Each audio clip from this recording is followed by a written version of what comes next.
Bonjour, je suis le Super Shérif et bienvenue pour cette toute nouvelle vidéo.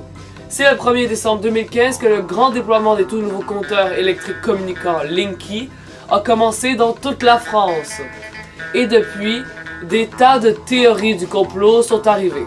On le sait très bien, à chaque fois que le gouvernement impose ou recommande quelque chose, des tas de gens vont y voir des conspirations et des complots. Et évidemment, ce tout nouveau compteur électrique ne fait pas exception à la règle. En fait, ce refus systématique de nouveaux compteurs électroniques intelligents, c'est pas seulement arrivé en France, c'est aussi arrivé au Québec, en Allemagne, en Grande-Bretagne et en Australie. Oh, puis surtout aux États-Unis.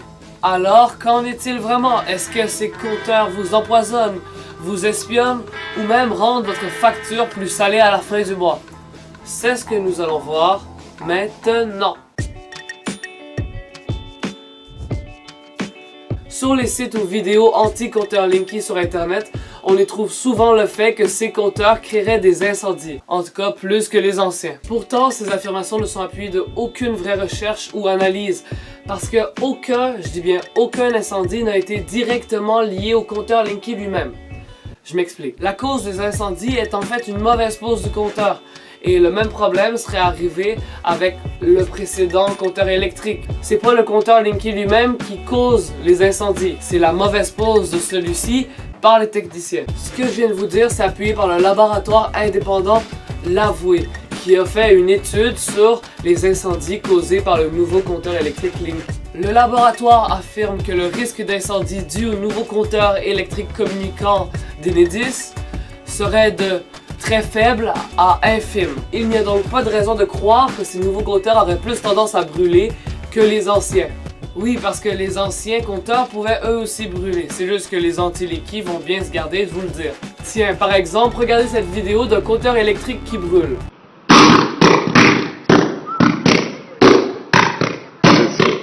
C'est le 14 juillet là.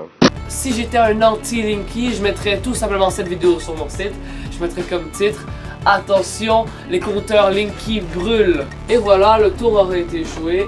J'aurais ma preuve que les compteurs Linky causent des incendies. Le problème étant que cette vidéo est sortie il y a 6 ans, avant même le déploiement du compteur Linky. Et non, ce que je viens de vous dire, c'est pas une invention. Dans les commentaires, il y aura des gens qui disent « Attention, le compteur Linky, ne les installez pas, vous voyez bien ce que ça fait ». Comme quoi, il faut toujours se poser des questions sur ce qu'on regarde. Toujours être pratique.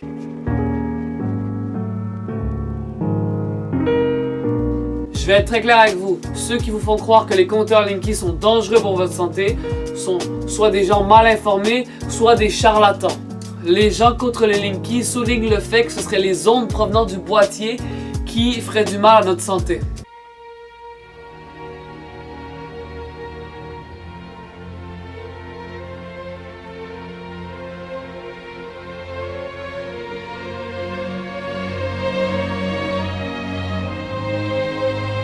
Le problème est que le réseau de distribution de l'électricité n'est pas adapté au transport de ces fréquences radiatives, car il n'est pas blindé. En conséquence, la plus grande partie de l'énergie injectée est rayonnée. C'est une nouvelle pollution environnementale qui impacte tout le vivant. Le problème étant que les ondes émises par le boîtier sont de 100 à 600 fois inférieures à ce que permet la réglementation. Donc si vous avez peur de votre compteur Linky, vous devriez aussi avoir peur de votre téléphone, de votre micro-ondes, de votre ordinateur et même de votre frigo. L'Agence nationale des fréquences a statué que les niveaux d'exposition sont très faibles et bien en dessous de ce que permet la réglementation. Donc de ce côté-là, pas de problème. Après, les détracteurs du Linky vont aussi dire que c'est l'accumulation de ces fréquences dans une maison par exemple, qui vont nous causer des problèmes de santé. Mais encore là, ce genre d'onde ne va pas dérégler votre organisme ou modifier votre code moléculaire. Des tas d'études montrent qu'il n'y a aucun danger dans les ondes réglementaires. Et ça, ces soi-disant problèmes de santé, ça ne s'applique pas qu'au Linky. Tous les compteurs électriques communicants ont eu les mêmes attaques. C'est dangereux pour la santé. Mais non, c'est absolument pas fondé. L'Institut national de santé publique au Québec a statué que, en gros, pour l'instant, on n'a pu constater aucun problème dû à ces radiofréquences sur notre santé. Malgré tout, il faut faire quand même attention, les chercheurs continuent de s'interroger dessus et de faire des études, mais pour ce qui est des compteurs Linky, on n'a aucun problème à se faire. Après, certains vont me rétorquer qu'il y a des électrosensibles qui ressentiraient les ondes et qui leur donneraient mal à la tête. Et bien ça c'est un bon sujet pour une autre vidéo si vous voulez que je m'y intéresse. Mais le sujet est plus nuancé que ça. Mais disons que les études pour l'instant n'arrivent pas à démontrer si c'est plus un effet psychosomatique ou si c'est vraiment physique. Donc s'il vous plaît, ne croyez pas les charlatans qui vous vendent des protections anti-ondes. C'est du pipeau. Depuis un certain temps, plusieurs rumeurs ont commencé à rapporter que le compteur Linky espionnerait notre vie privée. Et que grâce au compteur, on pourrait savoir exactement comment on est chez nous, qu'est-ce qu'on utilise. Bref, le compteur Linky serait un espion. Alors premièrement oui, le compteur Linky peut connaître votre consommation d'électricité à la fin du mois. C'est un peu le but du compteur. Mais non, il n'espionne pas votre vie privée. La Commission nationale informatique et liberté a déposé de nouvelles réglementations à Enedis. Ceux qui font le compteur Linky, si vous l'aviez toujours pas compris. Les données des utilisateurs sont effacées au bout d'1 an. Et même en cas de piratage, celles-ci sont chiffrées, donc on ne pourra pas les voler. Et même si on essaye physiquement de prendre ces données du compteur, celles-ci vont soit se chiffrer, soit même se supprimer. Donc pour vos données, n'ayez pas crainte. De plus, c'est le consommateur qui doit donner son accord pour calculer la courbe de charge. En gros, c'est la courbe calculant la consommation électrique dans votre journée. Cette courbe est prise à peu près à chaque 10 minutes. Mais au-delà de cet intervalle, il n'y a pas moyen de savoir quel appareil vous avez utilisé ou quand vous les avez utilisés. Après, d'autres rumeurs disent que sur le compteur Linky, juste ici, il y aurait une caméra. Oui, juste là, dans le petit carré là. Prenons l'article de 9 chars, ou 9 chairs, ou 9 chars. Sur l'article, c'est écrit qu'il y a une caméra juste là, qui aurait été révélée par Wikileaks, donc notre vie privée serait menacée. Donc, moi je me suis demandé, c'est quoi la source de cet article pour affirmer ça? Eh bien, la source, c'est Science Info. Et c'est quoi Science Info? Eh bien, c'est un site parodique. En gros, il se moque exactement de ce genre d'article. Pourtant, des gens l'ont pris au sérieux. Il y a encore des gens qui croient qu'il y a une caméra sur le compteur.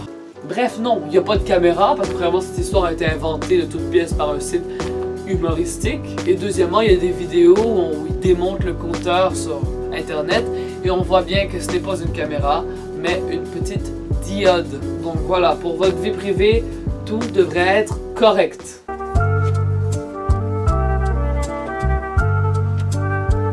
Et bien voilà une question un peu plus nuancée et un peu moins tranchée que les autres. Est-ce que Linky vous fera économiser ou au contraire vous fera perdre de l'argent? Pour commencer, on va donc regarder ce qu'avance Enedis. Et ensuite, on va regarder factuellement ce que le compteur change. Enedis explique que le compteur permettra de ne plus se baser sur des estimations, mais maintenant sur la consommation réelle. L'entreprise avance aussi qu'elle fera économiser les consommateurs, puisque à distance, maintenant Enedis pourra désactiver l'électricité dans certaines maisons, notamment celles avec des dysfonctionnements, et que donc les usagers pourront économiser sur des techniciens, qui seront plus obligés de venir, mais le feront directement à distance. Mais qu'en est-il des faits? Alors, premièrement, oui, les techniciens pourront désactiver l'électricité à distance, et donc oui, ça va faire économiser les consommateurs, et aussi Enedis, sur les techniciens qui auront pu à se rendre sur place. Maintenant, basons-nous aussi un peu sur l'association UFC Que Choisir, qui est une association de protection du consommateur. L'association affirme que, sauf quelques cas fortement médiatisés, l'UFC Que Choisir ne dispose pas d'éléments prouvant que le compteur Linky entraîne une augmentation de la consommation et de la facture. Cependant, il est quand même possible que votre facture augmente à cause d'une mauvaise pose du compteur, à cause d'un contrat mal réglé, ou même dû au fait que l'ancien compteur calculait mal votre consommation électrique et donc la sous-estimait, et que maintenant avec le nouveau, il calculera votre consommation réelle. Il semblerait même que certaines compagnies vous permettent d'accéder, grâce à une application, à votre consommation électrique et donc, par ce fait même, de la réguler. Néanmoins, tout n'est pas blanc non plus, car la Cour des comptes a elle-même épinglé Enedis en rapportant que les compteurs Linky rapporteraient finalement plus à Enedis qu'aux consommateurs. Bref, c'est assez flou de savoir si vous économiserez, s'il ne se passera rien ou si votre facture augmentera. Normalement, il n'y a pas de souci à se faire, mais cependant, il peut y avoir des dysfonctionnements. Bref, Cette histoire est assez compliquée, je vous invite à aller voir l'article de Libération en description qui explique exactement ce que la Cour des comptes a reproché au compteur Linky. En fait, moins au compteur Linky qu'à Enedis lui-même. Pour conclure, on peut donc comprendre qu'il n'y a pas vraiment de raison de vie privée ou de santé pour refuser le compteur Linky. Et même économiquement parlant, il n'y a pas vraiment de raison de le refuser. Je rappelle quand même qu'une modernisation du système électrique était obligatoire. Et je rappelle quand même que ces nouveaux compteurs faciliteront une transition vers l'énergie verte. Parce qu'il n'y aura plus besoin de 2 compteurs, un pour l'électricité verte et un pour le nucléaire. D'ailleurs, n'oubliez pas que vous vous exposez à des risques en refusant le compteur Linky. Donc, faites bien attention. Je pense pas vraiment que le jeu en vaille la chandelle. Bref, merci beaucoup d'avoir regardé la vidéo et dites-moi en commentaire si cette nouvelle façon de structurer ma vidéo vous a... Désolé pour le temps qu'elle a pris à sortir, elle m'a pris beaucoup de temps à écrire, mais aussi juste à trouver le bon sujet. J'espère qu'elle vous a plu, gardez toujours votre esprit critique affûté. À la prochaine.